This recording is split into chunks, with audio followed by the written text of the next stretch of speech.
I got tired of waiting for GTA 6, so I decided to make my own one. And luckily on Abe 3D Patreon, you can get Lucia if you sign up right now. Link in the description. This, by the way, is Groundeffected. My name, that guy, is your dad. And basically, I'm printing a model. This is how I print them. And as you can tell on the table there is a different model already made. That is because I accidentally printed the wrong model and came into the studio on Monday with the incorrect model. So I frantically made sure to support this model drawing the whole of Monday and then printed it over Monday night, and I used my Anycubic P1 and I also used my GK3 T. I obviously cleaned all the parts, and once they were clean I then cured them in my Nova curing machine for no other reason other than this is the best looking and most smallest one to fit in my printing studio. Either way, after that was done, I cleaned up all the parts very rapidly and then sprayed a black Kaleido primer on everything, and then I started to work on the bag. Now of course you saw I put grey on the base, but don't worry, we'll get to the base later. Let's talk about this little bag, because I had absolutely no idea how to make the color on this bag, so I do what I normally do and just throw as many colors at it as possible. And of course, by the time I've thrown about 12 different colors at it, at some point it will look roughly close enough to the color that I'm expecting it to come out in the end. Now what I wanted was a gray, but a warm gray for this, and for some reason I don't have very many warm grays, and every single gray I have is mostly cool, so I just threw a bunch of colors. Eventually, at some point, it ended up looking somewhat grayish and of the warm variety of gray. Of course, I did paint some extra pieces on it, but I forgot to record that, and we'll get to that in a minute. Let's go back to that base. I painted it gray at first with a small gradient in the front of a slightly lighter gray, and then I literally just poured that primer on the top piece of it and painted it with a brush like this, as you can see in the picture. And obviously when you put a rather thick layer of paint, just like you saw me doing, that's going to take a little while to dry, and the specific reason I used primer for that was because of its flattening properties. It flattens very nicely. It means I don't have to do much extra work. But what I did need to do was add a zenithal, and for this model I wanted to try something a little bit different, and so I used grey instead of white, and then I used this pink from Kaleido. Now this is a gloss color, and that means that when it dries, it will dry shiny. So this may or may not affect things. I'm not 100% sure, but I don't think it will affect much, but we'll try. So after putting down the pink, which is obviously not pinkle, it's just pink, plain pink, and then I needed to have a red in the shadows. And for the red, instead of using ink, I decided to use a Blood Angel's red contrast paint sprayed into the shadows of everything. And of course that needs to dry, so while that is drying, I'm going to start working on this bag, which I forgot to show you any of the filming of. But in a nutshell, I just used lavender grey and mixed that with some black on my palette, which you can see sort of over to the right hand side there. It made this darkish black, but not black kind of color. Now it is time for me to do something that I absolutely despise doing, and that is putting tape onto my model so that I can mask it off so I don't ruin the rest of the model while I try to paint this section of the logo. Of course, I need to create a whole bunch of little gradients to make a little bit of an ambiance going on the logo thing there, so I had to tape up everything, and being the lazy person I am, I only taped up the front section, so I have to be extra careful. I painted a grey over the top of everything first. This is so that these colors that I want to be extra bright will have a nice light base for them to go on. In hindsight, I think I should have put white instead of grey, but it's too late, we're here now. I'm going to use a fluorescent orange at the bottom, and then a fluorescent pink is sort of midway between the top and the bottom, obviously. Then I put red in between those two, and then a purple line over the top of that, and now I can unmask this section. The mask was only there to stop me from putting overspray everywhere. It means that I can spray like a freaking crazy person, but at the same time getting this that gradient between all the colors would be kind of difficult because of just the placement and the text over the top of it. If there wasn't text, it could have probably been done with just a brush, but also I would rather just it take me quicker to put the masking on than it would take me to fiddle with that. And so, speaking of fiddling though, I had to paint the text on this little piece, which is kind of annoying, I'm not gonna lie. It's very small. It's not that small, but it is pretty small. If you painted it, you would say the same thing probably, and you have to be careful not to go outside the lines, because if you go outside the lines, then the text no longer looks like the text, in which case you have then done a mistake and you have to start again. Now, one thing that I really like about this model, and this is from Abe themselves by the way, they created these little a Patreon dollar kind of looking things. They're not real dollars, obviously, because your printer, funnily enough, would not print it if it did look anything like a real dollar, but it doesn't. It looks sort of, but not really. I printed this on paper. I managed to convince my printer to print it double-sided as well, so it looks extra real, and then these are the things that need to go on the base. They give you the JPEG to do this. It's freaking fantastic. Honestly, well done to Abe for doing that. And speaking of Abe, by the way, that is the sponsor of this video. So if you are interested in this model or any of the other models that they created over this month, which I will be showing on the screen right now, well then you should go check out the link in the description for their Patreon.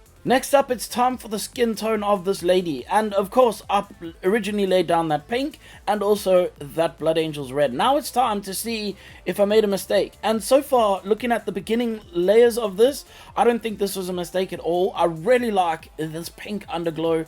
I don't know how to explain it really, but I personally don't like to paint realistic stuff. I mean, it looks great, I do like how they look, but for my own style, I prefer not to paint them realistic. I just like to have a specific look to how I paint. This makes my model stand out just a little bit from the crowd, rather than being the same realistic or semi-realistic thing that everybody's trying to achieve. And I guess that is part and parcel to how I paint my skin tones. I like to have a really bright highlight, and I like to have a pinky purple kind of color in the shadows. This just creates some depth, and for me, I particularly like that look. Unfortunately, if you look at the model from upside down, well then it's gonna look a bit weird. But I don't care if it looks weird upside down, because you shouldn't be looking at it upside down. One of the pieces might fall off, so don't do that, mate. Obviously, this is mostly the same procedure that I've done with all my other skin tones, so if you're a little bit unsure of what's going on, there are plenty of videos on skin tones and how I paint them on my channel, as well as multiple different reiterations of that same skin tone technique throughout the entire thing. But the gist of it is basically putting a whole bunch of skin tones from dark to light on the model. I then also put some orcish dermis in the shadows to create a little bit more pinky and squishiness, and then I put a yellow, very thin yellow, over the top of all of that. That's like 2 drops of yellow ink with a whole ink cup of water to make that super thin, but this brings the saturation back a little bit. I also used some Gilliman flesh to create some freckles on this lady, and in hindsight I could have probably put a highlight over the top of them to make them look a little bit more underneath the skin, but equally it was 12:30 when I started painting this model on a friggin', when was it? Tuesday. That means I have yesterday, half a day, and today to not only finish painting this model, but also cut this video and voice over this video before I go home tonight, and then cut the entire ending of the video together, and then obviously finish up the video and then get the video. That's all my own thing to worry about though, so let's not worry about that. But I will say that I made a mistake with the shoes, and maybe it's not a mistake, to be fair. I actually kind of like it this way, but in the render, she has some gold shoes, and personally, I don't want to paint gold shoes, because gold, if you know anything about painting gold, it sucks to paint gold. So I figured I'd rather paint something that covers up a little bit better, although this mix of paint did kind of take 2 layers or 3 layers to do, but still better than gold, no matter what. I absolutely hate painting gold on anything, even though I really like the look of gold on everything. But let's not, I digress, and we shall move on to painting the lovely bracelet that she has on her ankle, which I'm pretty sure is some kind of a police bracelet. I think this is the thing you get when you are under the house arrest, I think. I'm not really sure, because I've not myself been under this house arrest thing. She also has an anklet on the one ankle, and this is equally, I'm pretty sure this was designed like this. I'm not sure if she has this in the game, but I'm pretty sure it was designed like this because of the cut that is there at the ankle. This disguises the cut super well, and I'm really, actually, honestly, the way they put it together, fantastic. This is top marks for me from Abe Patreon. So again, there's a link in the description for them. Really, really great models. If you like these kind of models, then it's the kind of thing you want to go check out. Now, I need to do some more masking, and of course I really hate masking, but in this case we have no choice but to mask this, and so I'm going to take some of this yellow masking tape, put it over the areas, and cut around the areas that I want to keep out with my knife. Make sure you have a sharp knife, because a blunt knife like I have in this video will give you a bad time and you will not enjoy it, but if you can, get a sharp knife. It'll make your life so much better. And obviously make sure to cover everything. Double, triple, and quadruple check this. I think this is one of the main reasons why I hate masking, is because I always make a mistake and forget something, and it drives me absolutely nuts.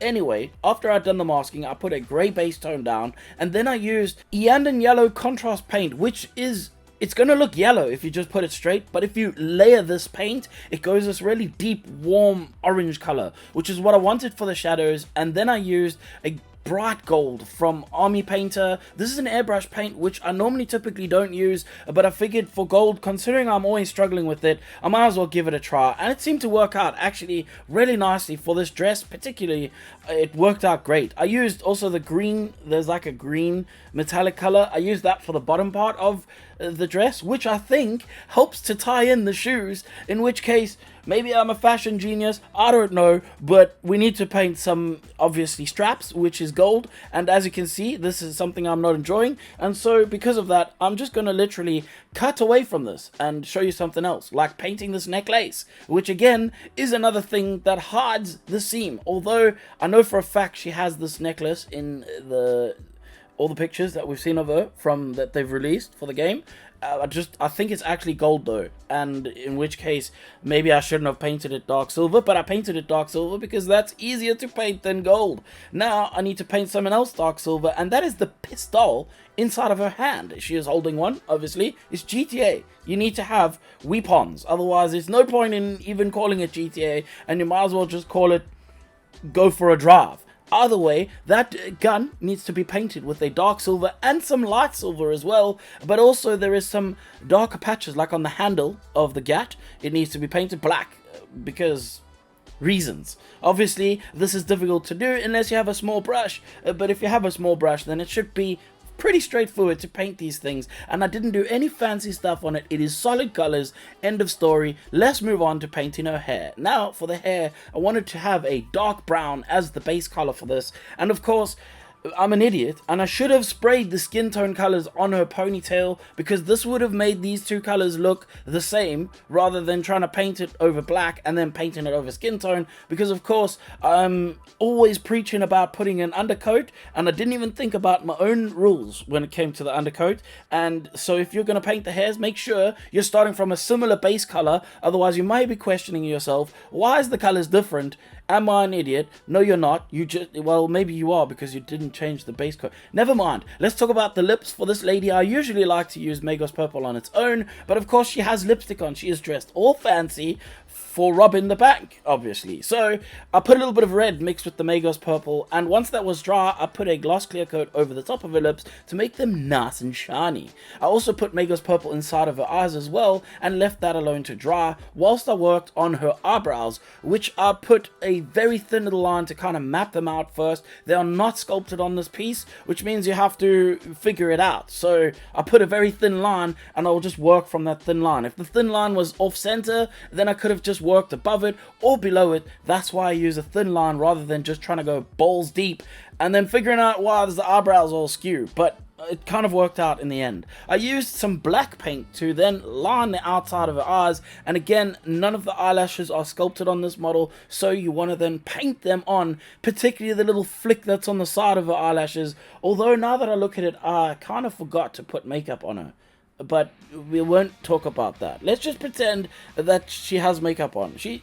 doesn't need makeup. She is beautiful without the makeup, and so thus forth, she doesn't get makeup. Now, I used highlight skin to paint the sclera of the eyes. That is the white portion of the eyes, and I didn't go around and putting anything in the edges of it to make them look a bit more rounder, but you can put a little bit of a light blue or even a more pinky color, depending on how realistic you want. If you want those eyes to not look as stark and crazy, you can put that on the edges of the sclera section. I used Cygor brown for the iris, and then I put a lighter brown on the inside of that, followed up by a black dot on the inside of that for the pupil, and then a lovely white specular highlight using the only white that I'll ever use on any model.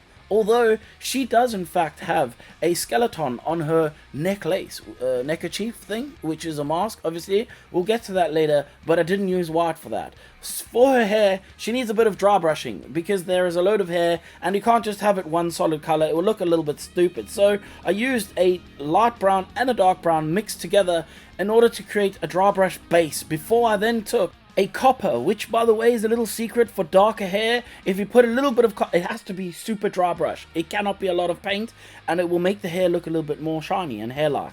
I also then used a silver gray. It's not white, it's not gray, it looks kind of white. It's kind of like deck tan, but it's not deck tan. And I used that to paint the skeleton, which I had to freehand, by the way, on her neckerchief, of which I then put on her neck and her head on and called this one done.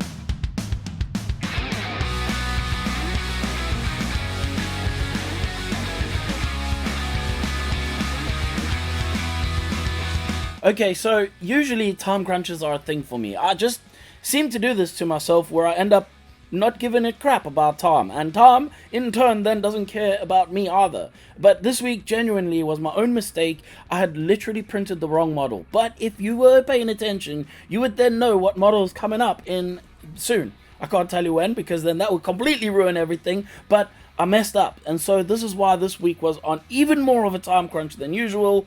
And so that's it. That's my excuse. Also, I don't want to give any more excuses, but I do want to say thank you so much for watching this video. Of course, if you've watched any of my other videos, thank you for watching those too. And you should probably click the like button and share this video with someone. Maybe leave some words of encouragement down in the bottom underneath the description. And while you go past that description, maybe you want to click on the sponsor of this video. Thanks, Abe, for sponsoring this video. And also thank you to the Patreons, because again, without the Patreons, I couldn't keep the lights blind in my eyeballs. And if you're interested in helping support this channel, go check out my Patreon too. You get some stuff, sort of. So if you do, then maybe you'll see your name at the end of the video, like everyone else's name that you see right now. This is the end of the video, and this is the part where I need to say that if you didn't like anything you saw in the video, well, that seems like your problem and not mine. Cool.